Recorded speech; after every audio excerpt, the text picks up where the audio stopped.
redraw the maps in response to the blatant power grab by Trump and Republicans. And right in the middle of that press conference, this is what happened outside.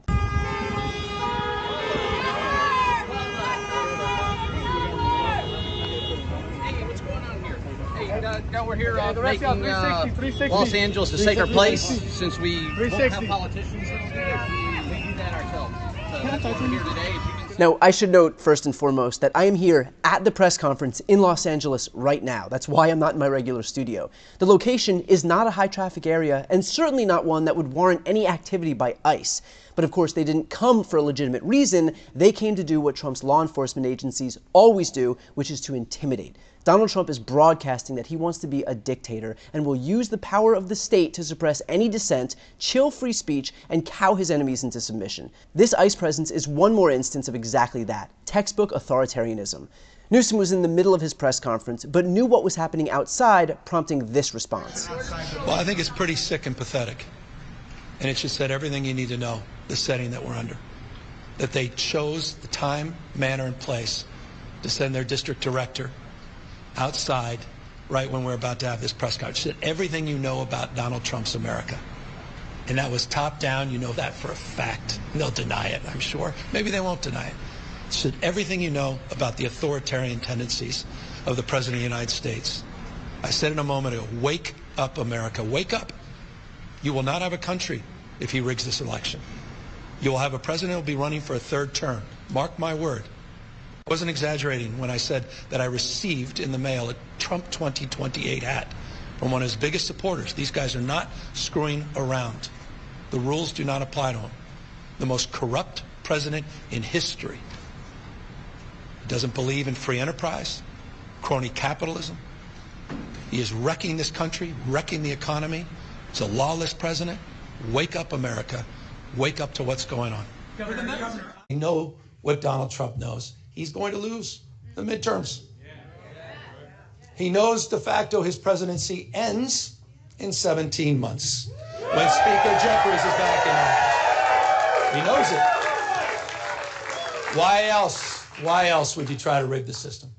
Why else would you make the phone call? He's a failed president. Who else sends ICE same time having a conversation like this? Someone who's weak. Someone who's broken. Someone whose weakness is masquerading as strength. The most unpopular president in modern history. An economy that's collapsing all around him. You saw the new wholesale prices going up almost a full percentage point today. Inflation is going up. Job creation is going down. He's trying to rewrite history, Smithsonian, censoring historical facts. And in the spirit of what Adam Schiff said, he's trying to put America in reverse on voting rights, civil rights, LGBTQ rights, on women's rights. He wants to bring us back to a pre-1960s world. That's what this is all about. It's about power. And frankly, if anybody knows about Trump's shows of force, it's Newsom, because California, and Los Angeles specifically, where I live, have frequently been the location of Trump's displays of intimidation. Here's MacArthur Park in LA.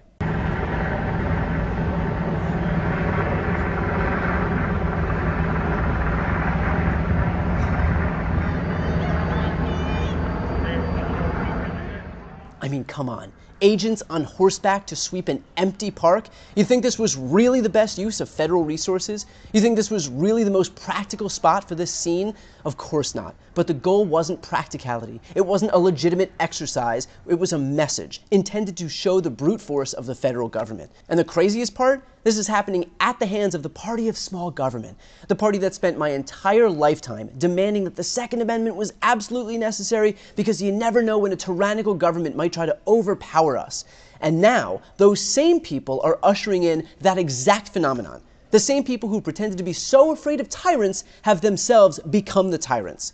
I gotta ask too, How many of these Republicans who are doing Trump apologia right now as he turns the U.S. into Russia would be okay with all of this if Joe Biden or Barack Obama did it?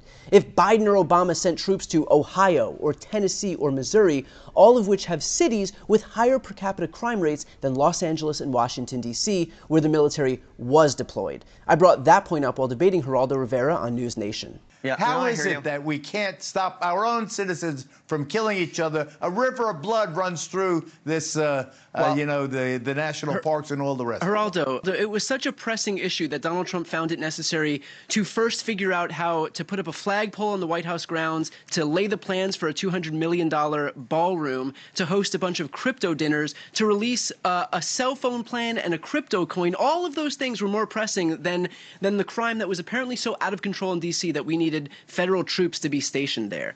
That's the first thing. And the second thing is we have higher per capita crime rates, violent crime rates in cities like Little Rock, St. Louis, Memphis, Cleveland, Toledo. But of course, these are all red states, and so Donald Trump won't deploy the military there. But again, for the umpteenth time, this is not about crime. It's not about making our streets safer. If it was, they would start with the places where crime was worst, but they didn't. This was about displays of raw power and brute force. Trump wants to feel strong to compensate for the fact that his presidency is a graveyard of broken promises and failed policies.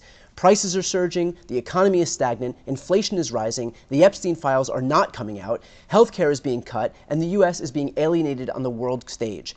Donald Trump wants you to think that he's strong, but only because his actions betray a presidency deep in the throes of weakness. So recognize why he is doing exactly what he's doing right now. He's scared, he's failing, and he knows it. And he knows that Americans can see it. And so this is his way of compensating. This is his way of distracting you. This is his way of manipulating you into thinking that he is tough and in charge, when in reality, his presidency has gotten away from him, his polling is plummeting, and Americans are waking up to the bill of goods they've been sold. Trump offered up a slew of promises and didn't follow through on any of them. Not on the economy, on prices, on IVF, on healthcare, on Epstein, or on ending foreign wars. But he has found time to give himself a tax cut, surround himself with opulent gold leafing, open up a new golf course in the UK, and build himself a $200 million ballroom that only he gets to use. How many of you out there have benefited to the same degree that Donald Trump has? Who's doubled their net worth in the last 6 months? Who's managed to add $2.5 billion to their bank account? He has, because that is his priority, shaking down the rubes while he laughs all the way to the bank. He promised that he would look out for you, but he's only looking out for himself.